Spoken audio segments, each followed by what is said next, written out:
right. Good morning, everyone. This is Judge Kaplan, and this morning we'll be hearing a couple of matters in the BlockFi Inc. Case. I have certain counsel who are present in court, and I have counsel who are appearing remotely. Let me start with those in court and ask for appearances. Good morning, Your Honor. Seth Shapiro on behalf of the United States of America. Thank you. It's always nice to see you in Trenton. Thank you. Nice to be here. Morning, Your Honor. Sharon Dwoskin from Brown Rudnick on behalf of the committee. Thank you. It's my partner, Kennelette, who you know well. I've seen him a couple of times. Good morning, Judge. Don Clark, Genova Burns, local counsel for the committee. Thank you, Mr. Clark. Good morning, Your Honor. Jeff Sponder from the Office of the United States Trustee. I believe Lauren Bilski is also participating, but she is virtual. Thank you. All right. Let me have appearances from those who are appearing remotely. Thank you, Your Honor. Richard Bernard of Fagery Drinker on behalf of the Bermuda Joint Provisional Liquidators. All right. Thank you. Anyone else? Good morning, Your Honor. This is Dean Oswald from Corso, Bromberg, and Newman, serving as local counsel to Flory Marquez and Zach Prince. I'm joined virtually by my co-counsel, Karen Park of Zuckerman, Gore, Brandeis, and Crossman, and Dan Gold of Sherman and Sterling. All right. Thank you all. Good morning, Your Honor. Good morning. Morning, Your Honor. Anyone else? Yes, good morning, Your Honor. This is Anna Pia Felix from the law firm of Lazari, Potter, Jacobus, and Moyle. Our firm represents Yuri Mushkin, and we had filed a joinder with Zachary Prince. All right. Thank you. Good morning. And I think that's it. For those who are appearing remotely, as always, please use the raise hand function if you need to be called upon, unless I've already called on you. Let's start with the motion of Zachary Prince and Flory Marquez for orders lifting the automatic stay to access certain funds or reimbursement under existing insurance policy. I think as been mentioned, I received a joinder on behalf of Yuri Mushkin. I have not received any opposition. Does anybody wish to address the matter either in favor of or in opposition to the requested relief? Your Honor, Dan Gold from Sherman and Sterling, counsel for Zach Prince. As you note, our motion for an order lifting the automatic stay to the extent applicable, as well as our motion to file under seal the D&O policy, there have been no objections. So I don't need to be heard on that unless Your Honor has questions. No, I think it's pretty straightforward. I don't have any questions. I have no basis to object. I've read through the request. It seems acceptable. So absent any further objections from anyone, I will grant the motion and enter the order later today or tomorrow. Thank you, Your Honor. Thank you. Those who are appearing on that matter may be excused or may stay around for the entertainment value in the second matter to be addressed. Thank you, Your Honor. Thank you, Your Honor. You're welcome. All right, then we'll turn to, I'll call it tongue-in-cheek, the main event. The United States motion to dismiss adversary number 23-1144. This is the adversary proceeding brought on behalf of the committee with respect to certain funds that have been the subject of a criminal warrant relative to a criminal forfeiture proceeding, relative to a criminal prosecution that is ongoing out in the state of Washington. Let's get right to it. This is not a new matter for any of us here. If I may, I'm going to take a little liberty. In that I've had the benefit in the pleadings, in the written submissions rather, to read certain very colorful analogies. There was flip-flops to Air Jordans. There's red Mercedes and blue Jeeps, I think was argued. I'd like to offer a very simplified fact pattern to form the basis of our argument and discussions today. I draw the fact pattern from the allegations in the motions to dismiss, in the underlying pleadings, which, because this is a motion to dismiss, I can infer is true. So let's say, I don't even think the fact pattern doesn't even work because we don't have enough people in the courtroom, but let's say we had 8 people in this courtroom, or appearing remotely, one of which is my law clerk, Becca Earl, who has invested or deposited with BlockFi $100 through their accounts. And then our 2 criminal defendants also invested $100 each with BlockFi through their accounts for a total of $1,000. Now, BlockFi, or BlockFi International, maybe more accurately, takes this $1,000 from these respective accounts and puts it in another BlockFi account owned and controlled by BlockFi, from which it lends, spends, invests all of the $1,000. The account is thereafter subsequently replenished by BlockFi with other borrowed money, other loan repayments, other new investments and deposits. Now, there comes a point in time where BlockFi has lost the money and only has $500 in this BlockFi account. And BlockFi files for bankruptcy. At this point in time,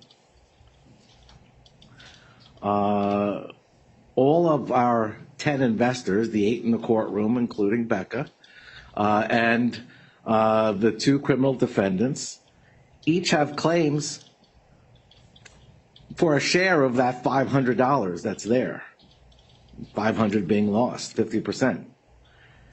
Now comes the United States Department of Justice and lay claims and demands a return of the criminals' full share, their $200 that they had put in, $100 each, out of that $500, leaving only $300 to be shared by the remaining 8. That's the fact pattern. Seems pretty straightforward. So I would ask the United States to start to explain why, in light of 28 U.S.C. 1334E and 28 U.S.C. 157, BlockFi being in bankruptcy, the money in BlockFi's account, a new account, a different account than the deposit holders, why I don't have jurisdiction and authority to determine whether the original $500 is property of the bankruptcy estate under Section 541 and protected under the automatic stay provisions under Section 362. That's one area. Number 2, why I don't have jurisdiction under Section 105 to issue an injunction if necessary, if appropriate.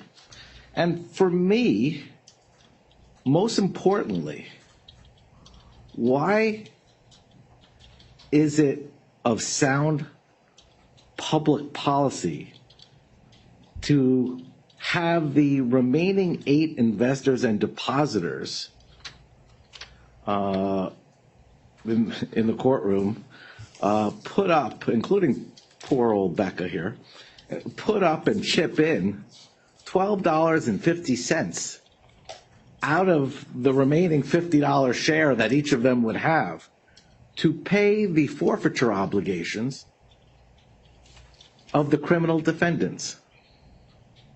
So we'll start with that, and I'm here to listen. Counsel? Thank you, Your Honor. For the record, Seth Shapiro for the United States of America. As to your first question, with respect to why this court would have no jurisdiction to decide that matter, it's because of 21 USC Section 853K and N. The United States believes that that criminal code statute takes precedence over 28 USC 1334E. We believe that 28 USC 1334E assumes that an action is filed before the grant of jurisdiction to the district court and the referral to the bankruptcy court under 157. The criminal code, which is more specific than the general jurisdictional grant in 1334E, is very specific, that no action shall be filed, period, challenging assets subject to a criminal forfeiture, regardless of whether that action is filed in the bankruptcy court or any other court, in a post-indictment situation until after the criminal conviction and the forfeiture proceedings are in progress, where parties can come to the criminal court and actually make a presentation as to why they should be entitled to the money, or why, if they believe tracing is relevant, why the tracing is not sufficient for the government to take that money, which it doesn't keep, of course. The government is acting pursuant to its police and regulatory powers under 362b4. But the government takes that money and simply would distribute it to the victims of the crime. And the government believes that Congress, in its infinite wisdom, decided that in this kind of a situation, the victims of the crime should take precedence over the creditors of the bankruptcy estate. And there's a case that we cite in our briefs that kind of discusses that issue. It's the Guildmaster case. And if I could quote from that, it's in our brief. It says, all of these issues relating to the relative rights of the parties in the lamps, which in that case had been seized, namely whether the lamps are property of the bankruptcy estate in light of the criminal statutes purporting to vest retroactive title of the government, whether any of the lamps were or were not properly seized, are all issues which necessarily involve the interpretation and application of criminal statutes, a task that's outside the scope of this court's jurisdiction while the criminal action remains pending, and then dismissing the suit, noting that bankruptcy is not an alternative forum for deciding criminal actions. So we take the view that the same is true here, that questions concerning what assets are subject to these criminal seizure warrants have to be adjudicated in the Western District of Washington in the criminal case, and that until the criminal defendants are extradited from abroad, wherever they might be, there's a conviction and then there's a forfeiture, no court can really take jurisdiction over those accounts and that crypto. Does that hold true? Were the criminals in that case the debtor? I believe they were, Your Honor. Does that hold true if the criminal action is not directed against this debtor here, BlockFi? That's correct. Nor are these funds, unless you could tell me you can trace them. And we've said in my hypothetical, they all went to a new account. And I think that's pretty much how it worked at BlockFi. There weren't individual accounts. There were ledger accounting issues. But apart from wallets, which are not at issue here, there's no separate accounts.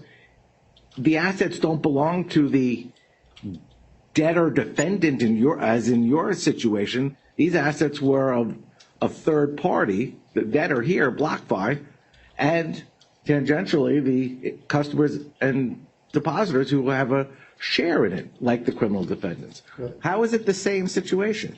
Well, we argue that the relation back doctrine that applies under federal criminal law is not dependent upon whether or not the debtor is the criminal defendant or not.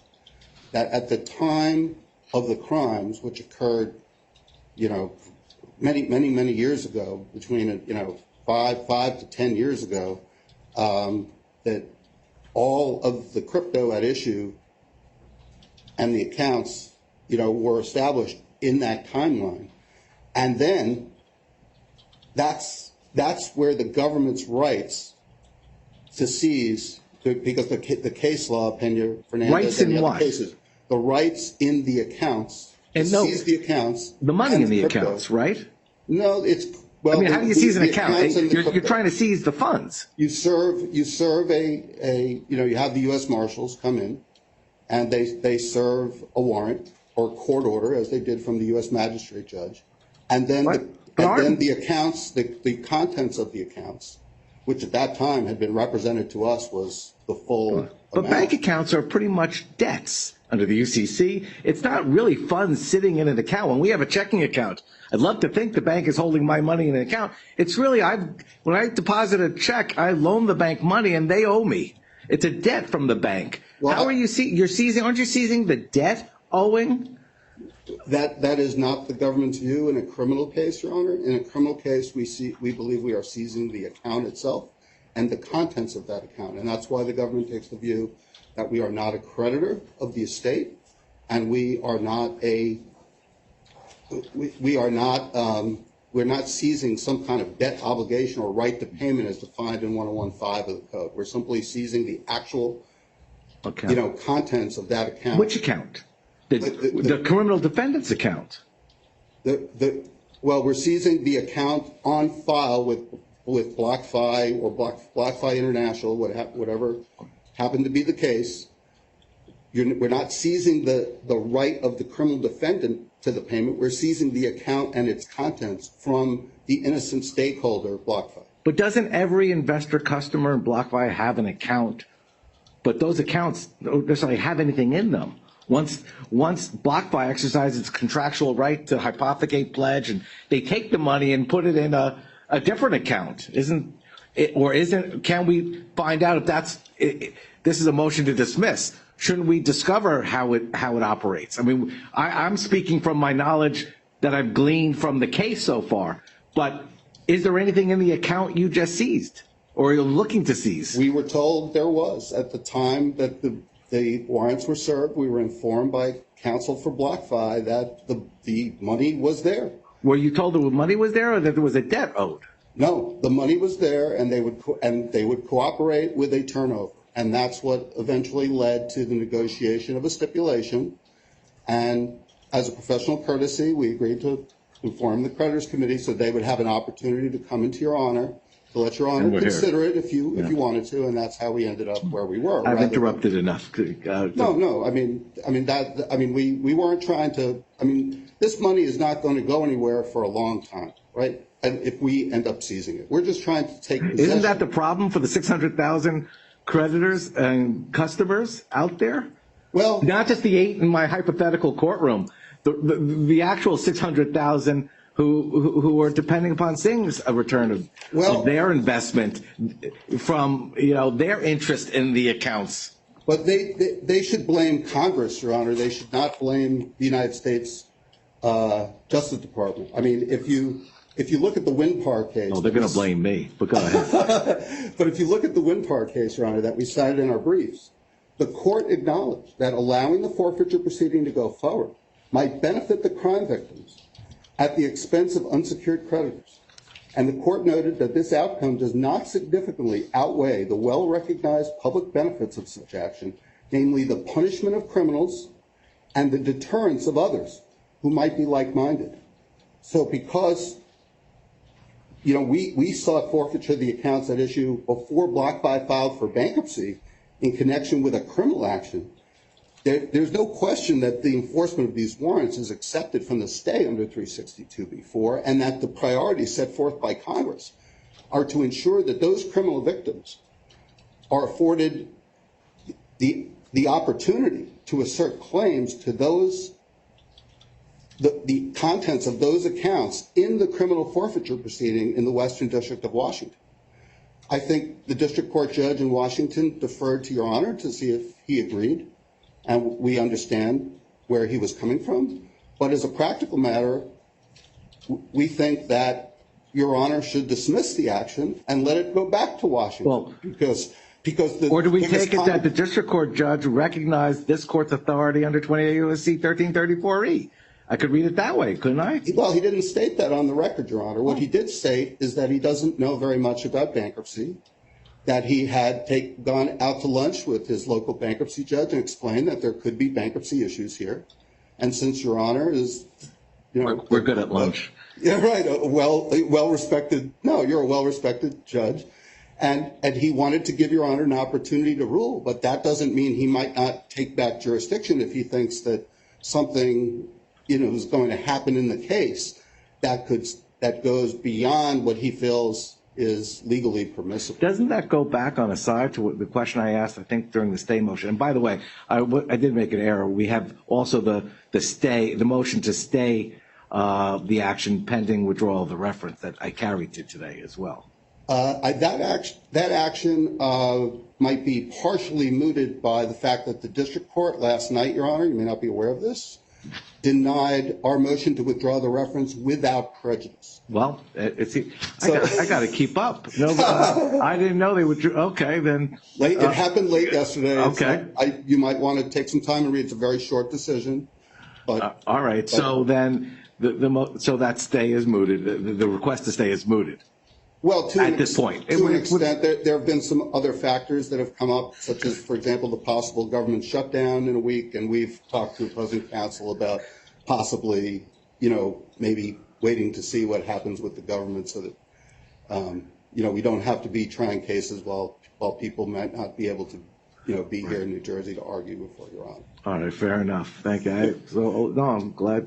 I did not know that Judge Kirsch had ruled on the motion. Continue, I keep interjecting. No, that's perfectly fine. I completely understand. I think you were going to raise the question about when you asked me at the earlier hearing about whether or not it was our intention to move to transfer venue. Right. But that was it was not our intention to move to transfer venue, of course, but we intended to, of course, continue with our motion to dismiss. And the practical reality is, if Your Honor were to grant our motion to dismiss, then the matter would simply, go back to the district court in the Western District of Washington, I think, by operation of law. Understood. So it's not something intentional that we would be trying to go there and take the matter away from Your Honor. But obviously, if Your Honor dismisses it, then some judge is going to have to rule on the enforceability of those seizure warrants and the issue of whether or not those assets are subject to seizure or not. All right. If you have anything you wish to add to the papers, your opportunity. Right. There are two things I'd like to add. The first is the point that I think I generically made, that we believe the more specific statute is the criminal code statute. 21 U.S.C. 853, F and N in particular, and we believe Your Honor should rule that that statute should govern over 28 U.S.C. 1334 E1, because 1334 E1 presumes that an action can be filed to determine whether or not the property is property of the estate or not. And obviously, if the criminal code statute is the governing statute, then no action can be filed arguing that 1334 E1 grants the court jurisdiction. And that, I'm not so sure that came across very clearly in our briefs, but There is a general proposition that's been adopted in the Third Circuit, and we can provide Your Honor with the case law if you'd like, that the more specific statute should govern over the more general. And then I don't know if Your Honor feels this is relevant to the court's determination of the issues, but the issue of whether or not this matter involves a core proceeding or not. We discussed this pretty much in depth at the last hearing, but in light of the district court's ruling, which Your Honor will have an opportunity to read at some point within the next week or so, the district court, of course, is doing exactly what Your Honor predicted, has ruled that the motion is being denied as essentially premature because Your Honor has not had an opportunity yet to rule on the question of whether or not it's core or non-core, as Your Honor predicted at the last hearing.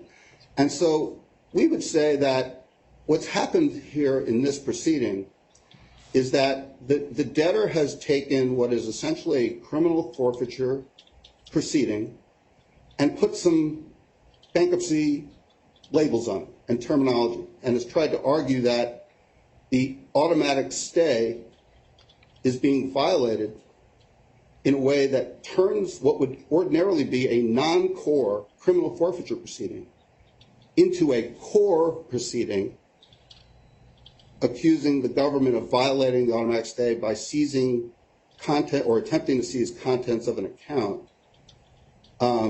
which belong to the estate. I think at best, in the case law that I've seen, the asset is in limbo.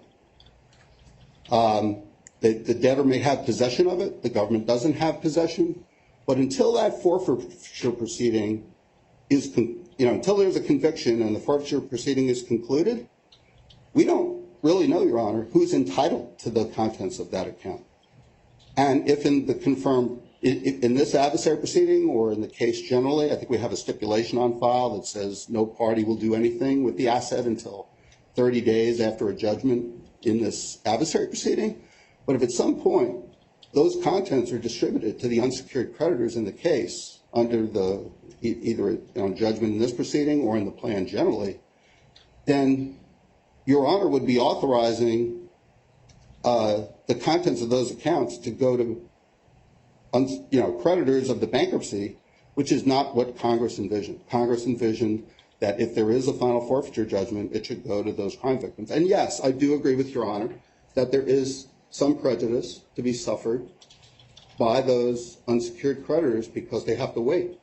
But again... Well, it's more than waiting. It's actually, as in my hypothetical, it's the fact that if the government is successful in accomplishing what you're attempting to accomplish, then the victims of the criminality of those two defendants that has nothing to do with BlockFi or its customers or its investors are being compensated by BlockFi's customers and investors. It's that money, or a portion of it, or their entitlement is being reduced. There's no doubt about it.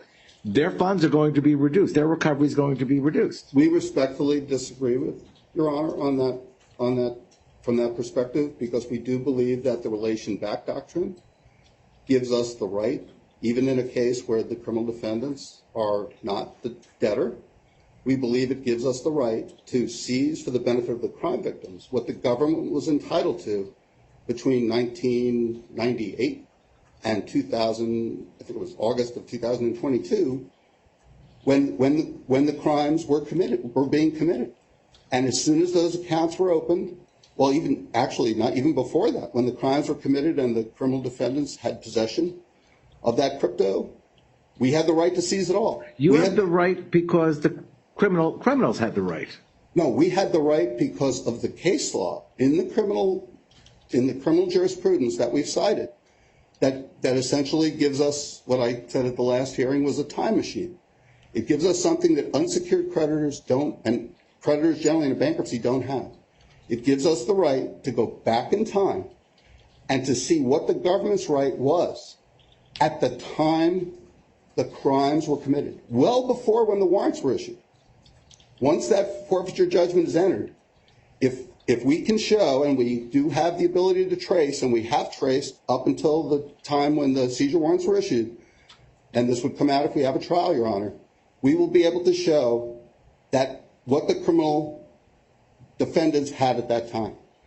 And we should be allowed to seize that. Now, Mr. Waskin has very astutely noted that, well, that might be the case, even if the relation back doctrine applies, but, which he contests, but she says, in any event, BlockFi doesn't have those assets right now. They're gone, she argued in her brief, that they might be in the hands of Alameda or somebody else. But what we're saying is that at the time that the crimes were committed, they did have it. It was represented to us by BlockFi when we served the seizure warrants that they had it.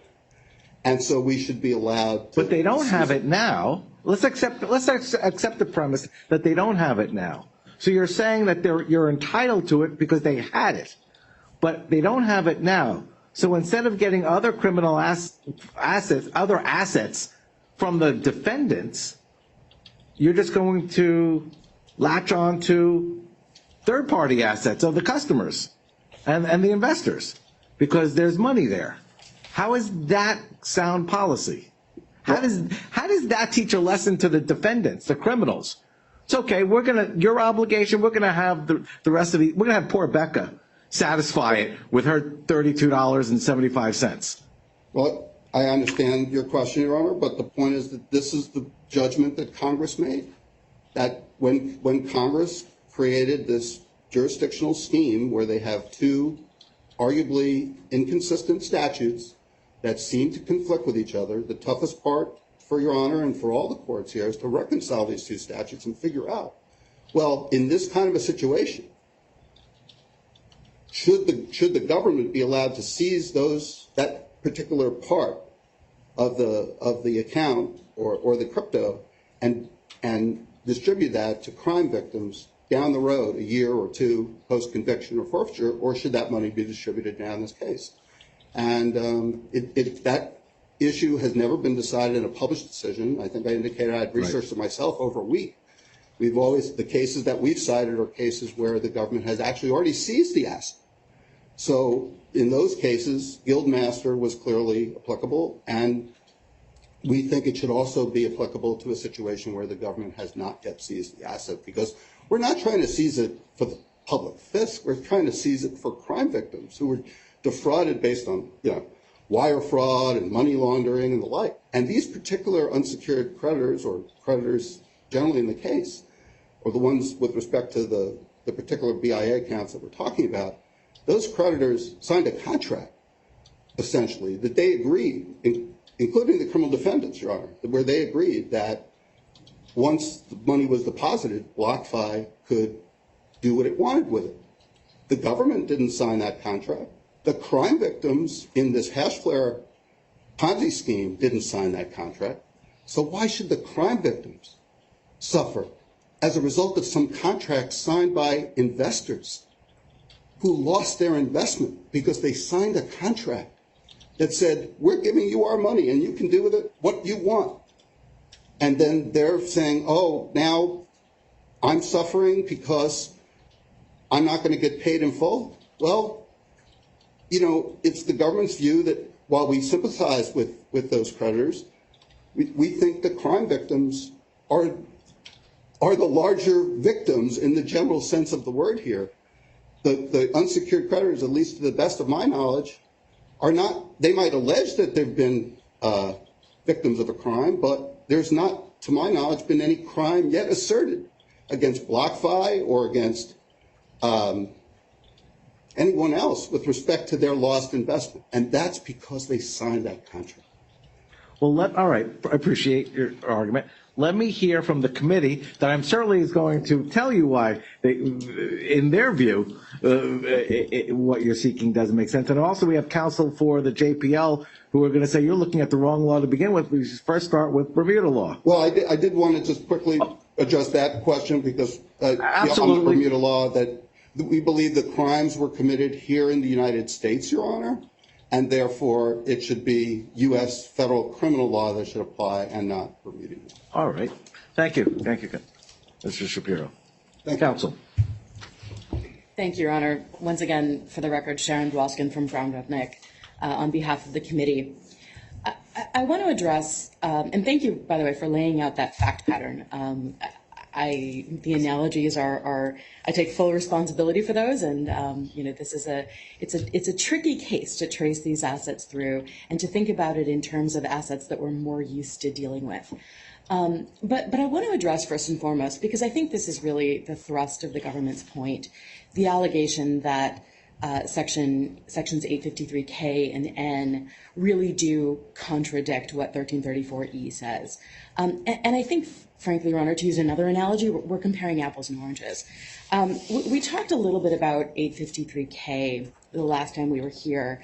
That's the statute that prevents, and it's very specific about this, it prevents third parties with a competing interest in property subject to forfeiture from bringing actions concerning the validity of that interest, except as described in 853K. So it explicitly only applies to property subject to forfeiture. And 853A sets out what property subject to forfeiture is. And forgive my shuffling of papers, but 853A says that any person convicted of a violation of this subchapter, there's a later chapter that deals with indictment, punishable by imprisonment for more than 1 year, shall forfeit to the United States. So the person that's the criminal defendant shall forfeit to the United States, irrespective of any provision of state law, any property constituting or derived from any proceeds the person, the criminal defendant, obtained directly or indirectly as a result of the violation. There's a couple of other provisions that I think are not applicable here. One is property used in the commission of the crime, and the other is interests in a joint criminal enterprise and a joint venture. But in essence, the only property, in other words, that 853K applies to is property that constitutes proceeds that the criminal defendant received or is derived from that property. So here, our view is the only thing the seizure warrants can possibly refer to, right, is either the actual crypto that is in the accounts, and as Your Honor knows, the government already seized the contents of the wallet account. Their, BlockFi, its standard practice was to actually keep funds segregated in those accounts. Those funds, we think, fall into this first provision, right, that they're property constituting proceeds that the criminal defendant obtained as a result of the crime. That's what the seizure warrant says. We turned it over. Or what the funds from the account in the seizure warrants means, we think, is the proceeds of what those criminal defendants received from their commission of their crime that is still at BlockFi, right? And we don't know what the answer to that is yet, right? We don't know what the amount is that the criminal defendants would receive on account of the funds, the balance that was in their accounts, the balance of their accounts at the time the criminal seizure warrants were served. But we'll find that out, right? That's the process of a normal bankruptcy case. You figure out what unsecured creditors are going to get. That's the proceeds that's described in 853A. That's what the seizure warrants describe. And we're happy to turn that over, right? There's no dispute here about who has the right to the accounts, right? We don't dispute that the debtors can turn over the criminal defendant's claim to the United States. So I think that gets us around this, contrast of laws issue. I frankly just don't see it being there. And I don't think the relation back doctrine helps them, because once again, the relation back doctrine applies only to the specific tainted property that's described in 853A.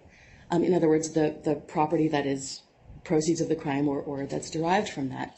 There's a second section, it's 853P, I believe, that talks about substitute property, which essentially says that if the criminal defendant has transferred property to a third party, or it's been commingled, or it's hard to get, the government can go after the criminal defendant's other property, right, to make up the difference. But the relation back doctrine only applies to tainted property, not substitute property. And again, substitute property can only be seized from the defendant, not from a third party. So the Winpar case and the Guildmaster case that Mr. Shapiro cited are both cases, both of them, all of them in fact, are cases where the criminal defendant was a debtor, right? And there I think it's easy to see how the relation back doctrine does apply to set the rights of the United States apart from the rights of individual unsecured creditors, right? If, for example, the crime is committed before the chapters, it's usually a Chapter 7 case, before a Chapter 7 estate came into existence, those funds never enter the estate because you can only give what you have, right? And the debtor at the time that they filed for bankruptcy did not have the right. They may have possessed it. They didn't have a legal interest in the proceeds of this criminal enterprise. So for that reason, right, all of these cases say, well, when the crime predates the bankruptcy case, the proceeds of that crime never enter the bankruptcy estate. That's true, right, with respect to a criminal defendant that is a debtor. But let's think about how that works here, okay? If it's true, and they've alleged that it is, I have no reason to believe that it's not true. If it's true that the crimes that were committed before the criminal defendants put their money in BlockFi and the DOJ had a right to those funds, the DOJ still has a right to those funds. But again, our allegation is we just don't have them. So it gives the DOJ the right to, step ahead of other competing interests to those funds, whether those interests are at FTX, at Alameda, wherever they happen to be. And if it's the case that the DOJ can trace the crypto to BlockFi, that's a tainted asset, right? That's an 853 asset. We just don't think it's there. We've alleged that it's not there. If it turns out that through discovery they find it, that's a tainted asset, and we think that we need to turn that over. But that's not where we are. And I'll just stop there. That's not where we are, right? Right now we're at a motion to dismiss. We've alleged we don't have the cryptocurrency in its entirety or in principal part that the criminal defendants deposited. I want to mention one more case, Your Honor, and it's another case where the debtor was the defendant, because they're all cases where the debtor was the defendant. This is the Erpenbeck case out of the Sixth Circuit, and that was kind of interesting. The FBI literally found a box of cash, okay, buried in a Chapter 7 debtor's golf course. Okay, the Chapter 7 debtor was the criminal defendant. And the bankruptcy estate was still open, although the bankruptcy had concluded long before. And the trustee came and said, hey, this is property of the estate. And the DOJ said, no, the relation back doctrine applies because the crime predated the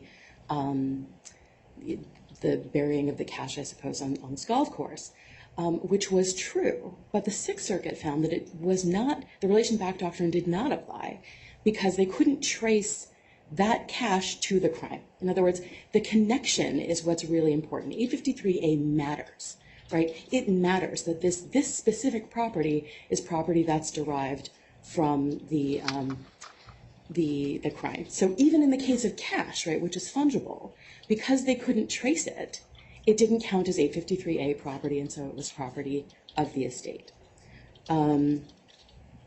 We've also alleged that BlockFi, as Your Honor noted in your fact pattern, was insolvent at the time the seizure warrants were served. So, unsecured claims would get less than they would if they're going to get less than what the United States is trying to seize, which is cryptocurrency equal to the balances of the criminal defendant's accounts at the time the seizure warrants were served. So, the fact that the relation back doctrine applies to tainted property doesn't mean that it doesn't apply, that it applies to anything that BlockFi has, right? It can apply to what the criminal defendant's rights are. And if somebody else shows up and says, that the criminal defendants promised me something, I have a claim against them, they can go fight about that with the United States in the Western District of Washington. But we are not trying to seize any of those assets. We are not trying to prevent the government from seizing those assets. We're trying to prevent the government from seizing the assets that are not proceeds of the crime or derived from proceeds of the crime. And those are the assets that are beyond either what was actually deposited by the criminal defendants or what the criminal defendants would receive on account of their claim.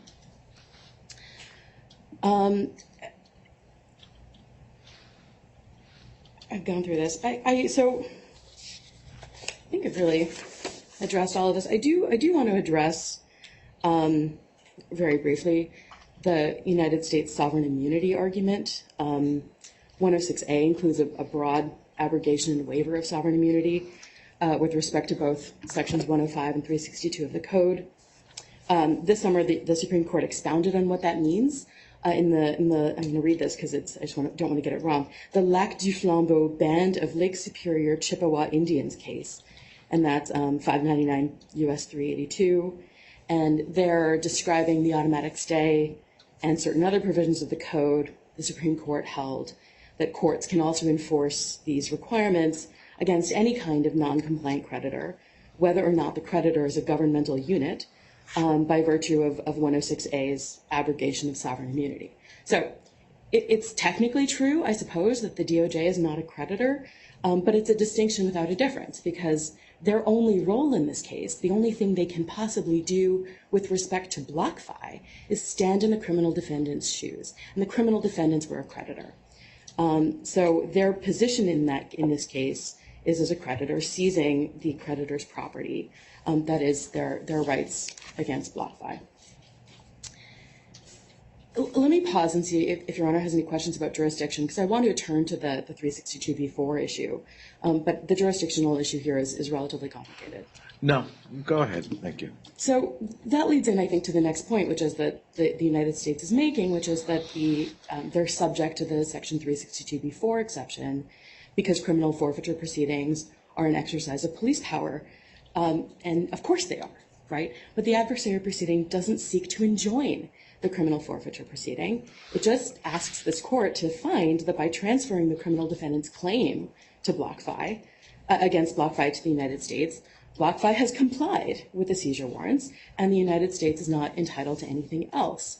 And again, the United States has other avenues to obtain those assets, right? It can obtain the tainted assets wherever they are. If it can trace them, it can find out where they are and it can go get them.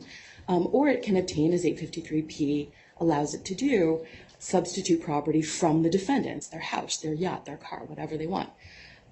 So seizing the criminal defendant's unsecured claim against BlockFi is a proper exercise of the United States police power and not subject to the stay.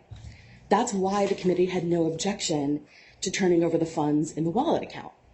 But 362b4 does not apply when the government is exercising a pecuniary interest in the debtor's property. So in the Nortel Networks case, the Third Circuit held that liquidating a claim to property of the debtors is primarily an adjudication of private rights rather than an exercise of public policy. In other words, 362b4 allows them to take the claim, but not get paid on it. And we think the legislative history of the section makes that very clear. We said it in our brief. The exception permits entry of a money judgment, but not enforcement of that judgment. And the reasoning of Congress, which is quoted by the Third Circuit in the Pantera case, is that enforcement of a money judgment would give the government preferential treatment to the detriment of all other creditors. It's also in line with Your Honor's ruling in the LTL case on the state consumer protection actions, finding that those actions were accepted from the state for the purpose of fixing but not collecting civil penalties.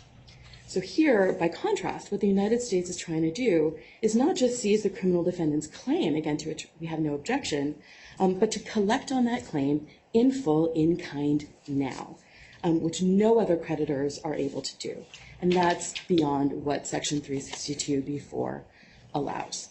So unless Your Honor has any other questions, I'll cede the podium. No, I don't have any additional questions for you. Thank you, counsel. Oh, I'm sorry, Your Honor. Mr. Arlett. Yeah. And then I'm going to go to Mr. Bernard, and then Mr. Shapiro, I'll let you respond. Yeah, Your Honor, sir. Let me have the conversation. Let me see. Sorry.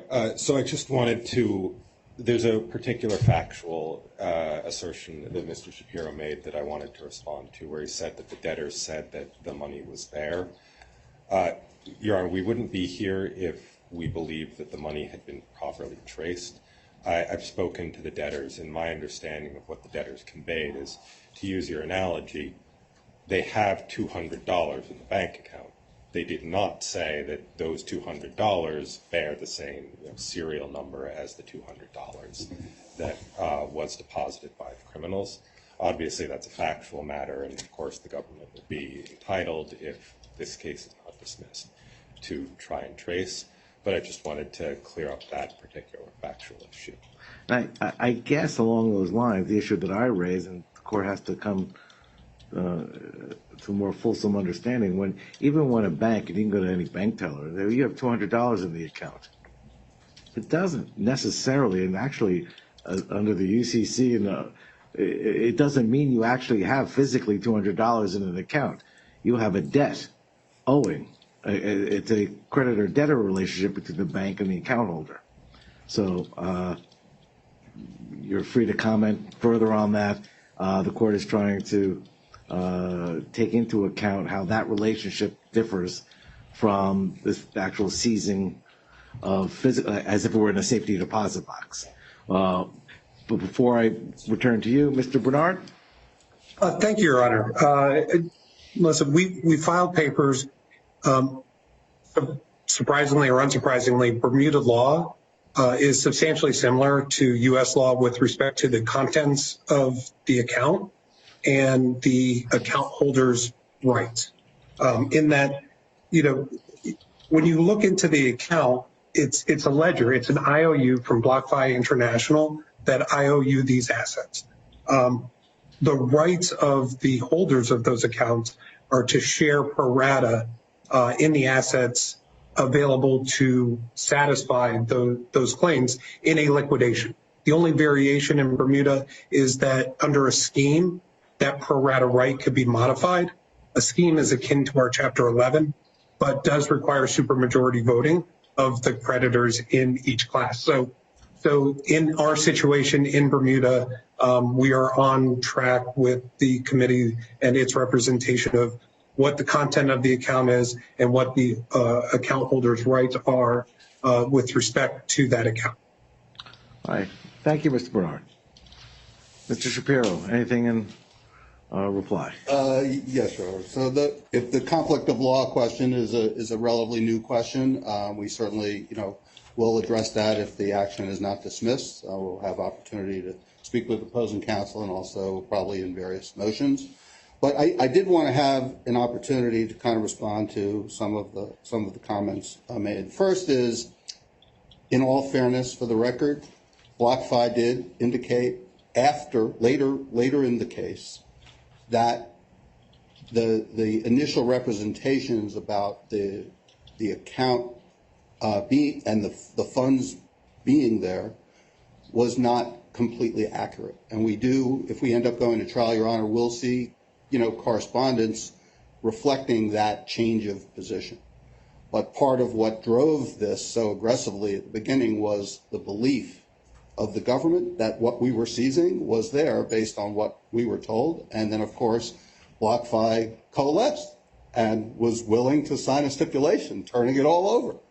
And it had not been for the committee, we wouldn't be here today. So I just want to make sure the record is clear that there is some dispute about, factually, about what happened here. What money was there when the accounts were seized on the day the warrants were served, what was there at the time the crimes were committed. And of course, the tracing issue, we argue that issue should be decided by the district court in the Western District of Washington under 21 U.S.C. 853, and not, if tracing is relevant, and not in this court because of the jurisdictional framework. So we're not, it is conceivably possible that tracing will be required at some point, whether the matter is tried in this court, the district court here in New Jersey, or in the criminal forfeiture proceeding in Washington. But we argue that's where it should take place, in Washington, not in this court because of 21 U.S.C. 853. Then I think I should address the sovereign immunity question, which we've briefed, but essentially that really boils down to the jurisdictional provision as well. We think that Congress in 21 U.S.C. 853, because it enacted that section of the criminal code, it essentially carved out the abrogation in section 106A, which does specifically state that actions brought pursuant to Section 105 and 362, sovereign immunity is waived. So it essentially kind of like comes full circle back to the jurisdictional provision. If this court doesn't have jurisdiction, and the only jurisdiction to determine the scope and enforceability of a criminal seizure warrant is in the criminal court, then sovereign immunity has not been waived. And if that's not the case, if 28 U.S.C. 1334E1, if Your Honor decides that you do have jurisdiction pursuant to that in the referral statute, then the legal conclusion will be that sovereign immunity has been waived under 106. And then there was some discussion that Ms. Groskin had about LTL that is now being hotly contested in various cases. We think LTL is distinguishable, Your Honor, because in that case, this court found authority to stay a civil collection action to liquidate a claim to judgment. The United States government is not trying to liquidate a claim to judgment. We are simply trying to stop an attempt under Section 105 and the Declaratory Judgment Act to stop us from seizing an asset in a criminal case. And Section 105 does not have an independent grant of jurisdiction, and the Federal Declaratory Judgments Act also does not have an independent grant of jurisdiction. So we think in LTL, Your Honor, we believe relied on Pantera, where the Third Circuit had addressed a state civil environmental action, explaining that there might be instances where state regulatory powers impermissibly dilute federal bankruptcy policy. But we don't think the LTL and Pantera cases apply here, because the plaintiff is essentially trying to enjoin a federal criminal forfeiture proceeding where there's no question that the seizure would benefit the public welfare and that the crypto funds would not be kept by the government. We're not going to keep the money. It's going to be distributed to the crime victims where Congress wanted it to go. So I think I've addressed all the questions raised by of my opposing counsel. If Your Honor has any other questions, please feel free to let me know. Well, in all candor, after 3 hearings on this, I'm not sure we haven't covered every aspect of it. And quite well, kudos to all counsel. Thank you. Thank you. Thank you, Your Honor. What became clear, and I think Mr. Shapiro acknowledged, there is no case law on this. That is correct. On this fact pattern. And I think with the last hearing, Mr. Shapiro suggested that I would be making law. Well, so be it. I'm reserving, number one. I think you can glean from my questions in all 3 hearings that I'm not sanguine with the government's arguments. That I am more inclined, especially at the motion to dismiss stage, to deny the motion to see how it develops as far as tracing other elements. But I want to write on it. And in fairness, when you write, you sometimes change outlooks. I think it merits a written opinion. Since poor Becca's not getting all her money, she'll need to keep working and work on it. So I want to do it in the short term. I believe everybody's interests are better served by having a resolution, at least of the motion to dismiss at this stage. As we were speaking, I see literally the clerk's office forwarded an email to me sending me Judge Kirsch's denial of the motion to withdraw the reference. I'll read through that. But I'm going to give this all some additional thought. And I appreciate your briefing and oral argument. Thank you, Your Honor. May I just address 2 quick Yes. issues? One is, of course, about the government shutdown. We'll, of course, talk to opposing counsel and try to figure out something reasonable.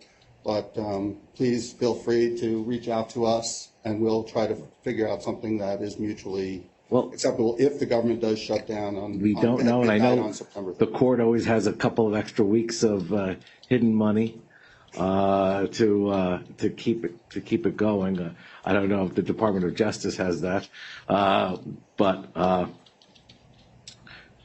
going forward with this, if I were to deny the motion, then there has to be either another answer or another motion to withdraw the reference. Clearly, I will resolve whether it's core or non-core as part of my decision. So that won't be hanging out there, so to speak, for the district court. But at this point, is there anything immediate as far as what's going on in Washington, in the state of Washington or elsewhere that impacts timing? No, Your Honor.